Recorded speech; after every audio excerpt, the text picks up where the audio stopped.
Avez-vous déjà atterri après 12 heures de vol, tellement fatigué que vous avez l'impression de pouvoir vous endormir debout?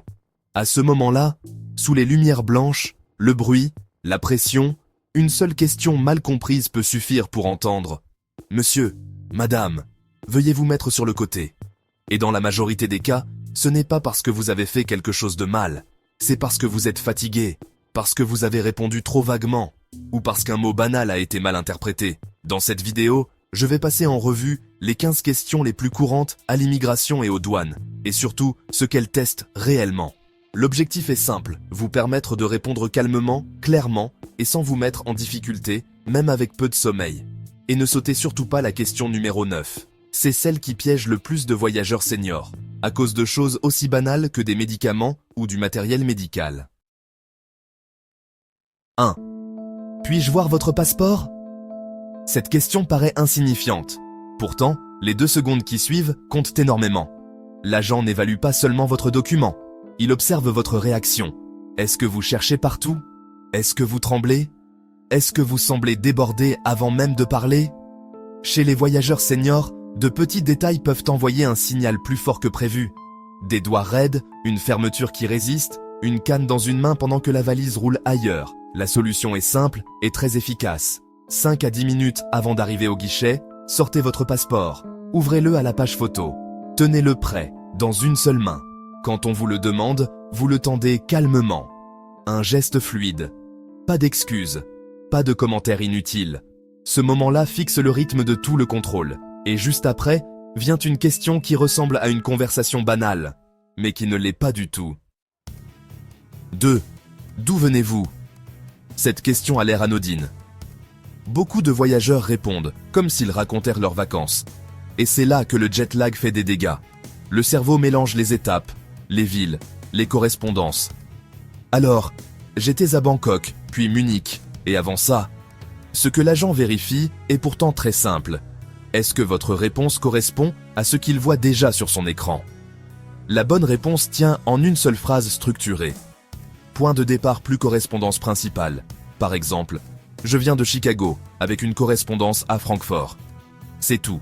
Vous n'êtes pas là pour raconter votre itinéraire complet. Et si vous hésitez sur ce qui l'attend exactement, dernier vol ou origine du voyage, prenez une seconde. Regardez votre carte d'embarquement si nécessaire. Répondre calmement vaut toujours mieux que combler le silence avec de la confusion. Si cette réponse est claire, la suivante arrive très vite, et elle peut faire basculer le contrôle. 3. Combien de temps restez-vous? Pour vous, c'est juste un nombre. Pour l'agent, c'est un test de préparation. Les voyageurs seniors se font souvent piéger ici, surtout lors de visites familiales. Parce que la durée est parfois flexible. Je ne sais pas trop. Ça dépendra de ma fille. Cette réponse est honnête, mais elle déclenche presque toujours des questions supplémentaires. La solution est simple, donner un chiffre clair, suivi d'une raison simple. 14 jours pour rendre visite à ma famille. 10 jours de vacances. Même si vous visitez plusieurs endroits, restez concis. 10 jours au total, 4 à Rome, 6 à Florence. Évitez absolument les formules ouvertes comme « on verra » ou « peut-être plus ». Elles invitent l'agent à creuser. Astuce très utile. Notez votre date de retour hors ligne, en gros caractères, sur votre téléphone ou sur une feuille.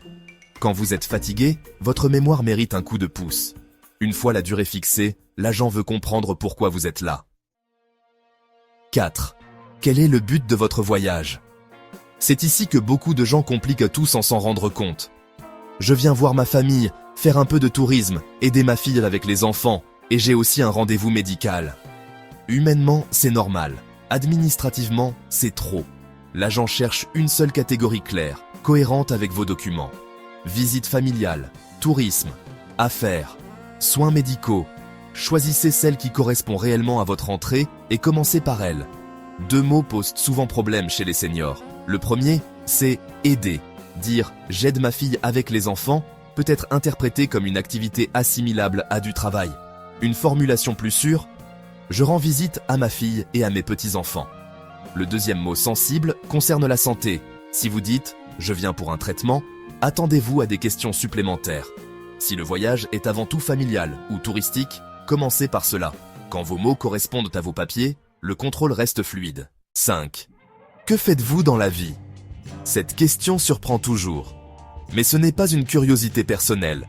L'agent vérifie deux choses, votre capacité à financer le séjour et votre ancrage dans votre pays de résidence. La meilleure réponse est courte. Un seul label. Je suis enseignant. Je travaille dans le marketing. Et pour les seniors, il existe une réponse extrêmement efficace. Je suis retraité. Pas besoin d'expliquer davantage. Pas besoin de raconter votre carrière. Si vous êtes semi-retraité, une phrase suffit. Je suis semi-retraité. Je fais un peu de conseil chez moi. Plus vous parlez, plus vous créez de possibilités d'incohérence. Et personne ne vous demande votre CV à la frontière. 6. Vous voyagez avec qui? Cette question vise la clarté, pas le jugement. Si vous arrivez seul, dites-le simplement. Je voyage seul. Si quelqu'un vous attend à l'extérieur, précisez-le clairement. Je suis seul sur ce vol, mais ma fille vient me chercher. Si vous êtes en groupe, mais séparés dans la file, je voyage avec mon mari, il est juste derrière moi. Relation plus situation. C'est tout ce qu'il faut. Astuce pratique. Ayez le nom, l'adresse et le numéro de téléphone de la personne qui vous récupère, écrit clairement. Quand on est fatigué et que l'aéroport est bruyant, cela évite bien des hésitations. Et ensuite arrive une question qui déstabilise beaucoup de voyageurs. 7. Avez-vous de la famille ici? Cette question ne pose pas problème en soi. Ce qui inquiète l'agent, c'est l'absence de limite claire. Si la réponse est non, dites simplement non, sans ajouter quoi que ce soit. Si la réponse est oui, soyez bref et structuré. Qui, où et quand vous repartez. Par exemple, oui, ma fille vit à Toronto, je reste 2 semaines et je repars le 18. Ou encore, ma sœur habite San Diego, je séjourne chez elle 10 jours. L'élément clé, c'est la date de départ. Elle ferme la conversation. Un événement précis aide aussi beaucoup, comme un mariage, une remise de diplôme ou un anniversaire. Cela donne un cadre temporel clair. Évitez absolument de transformer cette réponse en arbre généalogique. Plus vous listez, plus vous ouvrez la porte à des questions inutiles. 8. Êtes-vous déjà venu dans ce pays? Beaucoup de seniors paniquent ici. Les dates se mélangent, les souvenirs sont flous. Bonne nouvelle, dans de nombreux cas, l'agent voit déjà votre historique. Il n'attend pas une précision parfaite, il attend une cohérence honnête. Par exemple, « Oui, je suis venu il y a quelques années » ou bien « Oui, une fois, lors d'un voyage organisé ». Si vous ne vous souvenez plus exactement de l'année, dites-le simplement. « Je ne me souviens plus de la date exacte, mais c'était il y a plusieurs années ». Ce qui crée des problèmes, ce n'est pas l'approximation, c'est l'invention. 9. Avez-vous quelque chose à déclarer? C'est ici que beaucoup de voyageurs fatigués se font piéger. Après plusieurs questions, le cerveau veut en finir, et on répond non par réflexe. Mais les voyageurs seniors transportent souvent des objets parfaitement légitimes, qui méritent d'être expliqués. Médicaments, appareils auditifs, CPAP, insuline. Dire non, puis sortir une boîte de médicaments, peut déclencher un contrôle inutile. Avant de répondre, prenez 2 secondes. Faites un scan mental. Médicaments, matériel médical, nourriture, somme d'argent importante. Si vous transportez des médicaments sur ordonnance, gardez-les autant que possible dans leur boîte d'origine. Ayez une photo de l'ordonnance, de préférence avec le nom générique. Attention, certains médicaments courants dans un pays peuvent être réglementés ailleurs. Cela dépend du pays et parfois même d'une escale. Si vous avez un traitement fort, vérifiez toujours avant de voyager. Une phrase très efficace au comptoir est la suivante. J'ai des médicaments prescrits pour mon usage personnel. Faut-il les déclarer? Cette formulation vous place du côté du voyageur coopératif. Elle évite le scénario du non, suivi d'une découverte. Une fois cette étape passée, l'agent veut savoir où tout cela va. 10. Où allez-vous loger? Cette question sert à ancrer votre voyage dans quelque chose de concret. Beaucoup de gens se souviennent parfaitement de détails familiaux, mais pas de l'adresse. Il vaut mieux donner une réponse simple et visualisable. Par exemple, un hôtel avec son nom, ou bien un proche avec la ville. Vous pourriez dire « Je loge chez ma fille à Toronto, j'ai l'adresse ici si besoin ». Si votre itinéraire est un peu complexe, commencez simplement par la première nuit, comme « Ce soir à l'hôtel près du port, puis je pars en croisière ». Et, une astuce très utile, écrivez l'adresse et le téléphone en gros caractères. Personne n'a envie de vous voir lutter avec un écran minuscule au guichet. 11. Pouvez-vous me montrer votre itinéraire? Quand cette demande arrive, beaucoup de voyageurs pensent qu'ils ont fait une erreur. Dans la majorité des cas, ce n'est qu'une vérification. Le problème, c'est la préparation. Chercher ces emails avec une connexion instable est l'une des scènes les plus stressantes à l'arrivée. La solution est simple. Faites des captures d'écran de vos réservations. Hôtel, billets retour, croisière ou circuit. Gardez-les hors ligne dans un seul dossier. Quand on vous demande, montrez-les calmement. Ne commentez pas. Laissez l'agent lire. 12. Avez-vous un billet retour ou de continuation? Toute entrée doit avoir une sortie. C'est une règle universelle. Si vous avez un billet aller-retour classique, tout est simple.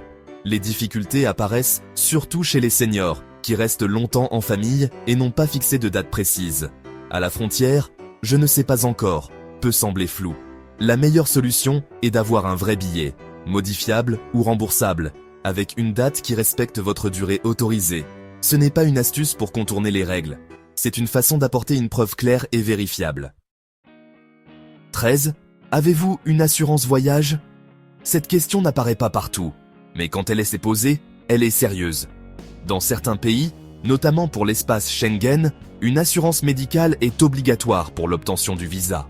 Dans d'autres, elle peut être demandée à l'arrivée, surtout pour les voyageurs de plus de 60 ans.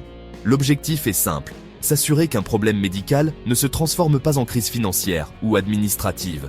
Une chute banale, une radio, un scanner, et la facture peut vite grimper. Ayez toujours une preuve de couverture hors ligne et le numéro d'urgence accessible. Même si on ne vous la demande pas, c'est l'un des meilleurs réflexes pour voyager sereinement. 14. Est-ce votre premier voyage seul? Cette question paraît anodine, presque bienveillante, et pourtant, c'est l'une de celles qui mettent le plus souvent les voyageurs seniors en difficulté. Beaucoup répondent spontanément « Oui, depuis longtemps » ou « Oui, je voyage seul cette fois ». Le problème, ce n'est pas de voyager seul. Le problème, c'est ce que cette réponse peut suggérer quand vous êtes fatigué, hésitant ou mal préparé. À l'immigration, cette question sert parfois à évaluer autre chose que votre expérience de voyage. Elle peut révéler, malgré vous, un manque d'autonomie perçue, ou une situation personnelle que vous n'aviez pas l'intention d'exposer. Certains voyageurs rapportent ce que, après cette réponse, les questions deviennent plus précises, sur leur hébergement, sur leur itinéraire, sur leur capacité à gérer le séjour seul. Chez les seniors, cela arrive souvent après un long vol, avec le décalage horaire, quand la voix tremble légèrement ou que les réponses manquent de clarté. Ce que beaucoup ignorent, c'est que ce n'est pas une question à développer. Il ne s'agit pas de raconter votre histoire, ni d'expliquer pourquoi vous êtes seul, encore moins d'entrer dans des détails personnels. Une réponse simple, neutre et factuelle suffit largement, sans justification, sans émotion. Car plus vous expliquez, plus vous ouvrez la porte à des interprétations inutiles. Et c'est souvent à ce moment précis que le contrôle se prolonge, alors que rien ne l'exigeait au départ. Mais ce n'est pas la dernière question qui surprend les voyageurs fatigués. La suivante est encore plus piégeuse. 15. Qui a préparé votre valise? C'est l'une des questions les plus sous-estimées. Et pourtant, c'est aussi l'une des plus risquées. Beaucoup de seniors répondent honnêtement, sans réfléchir. Ma fille m'a aidé. Mon fils a tout préparé.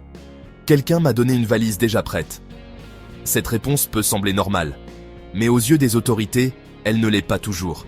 Cette question ne concerne pas l'organisation du voyage, elle concerne la responsabilité. À partir du moment où vous admettez ne pas avoir préparé vous-même votre bagage, vous suggérez que vous ne connaissez pas exactement son contenu, et c'est là que les problèmes commencent. Selon plusieurs témoignages de voyageurs, cette réponse peut suffire à déclencher un contrôle approfondi. Non pas parce que vous avez fait quelque chose de mal, mais parce que vous ne pouvez pas garantir ce que vous transportez. Chez les voyageurs fatigués, cette erreur est fréquente. On veut être poli, reconnaissant, honnête. Mais à la frontière, ce type d'honnêteté peut se retourner contre vous. Ce que la plupart des gens ignorent, c'est que vous êtes toujours responsable de votre valise. Même si quelqu'un vous a aidé, même si c'était un proche, même si c'était pour vous rendre service. Une réponse floue ou maladroite peut suffire à justifier un passage en inspection secondaire. Avec fouille complète, attente prolongée, stress inutile. Et pour un senior déjà épuisé par le voyage, c'est souvent l'épreuve de trop. C'est pourquoi cette question, en apparence banale, est l'une des plus importantes à anticiper. Car une simple phrase peut faire toute la différence. Entre une sortie fluide de l'aéroport et une expérience que vous n'oublierez pas de sitôt. Si vous regardez l'ensemble, toutes ces questions reviennent toujours au même point. Qui vous êtes? Pourquoi vous êtes là? Où vous dormez? Quand vous repartez? Et ce que vous apportez? À l'immigration, la perfection n'est pas attendue. La cohérence, oui. Avant votre prochain vol, préparez une petite fiche de voyage lisible. Rangez vos médicaments de façon claire. Ayez une sortie prévue et des documents accessibles. Avec ça, vous êtes déjà mieux préparé que la majorité des voyageurs. Si cette vidéo vous a aidé, pensez à aimer et à vous abonner pour d'autres conseils pratiques. Pensez aussi pour les seniors. Et dites-moi en commentaire, quelle est la question la plus étrange ou la plus stressante qu'on vous ait posée à l'immigration? Et où votre expérience peut aider quelqu'un d'autre. Bon voyage, et à très bientôt.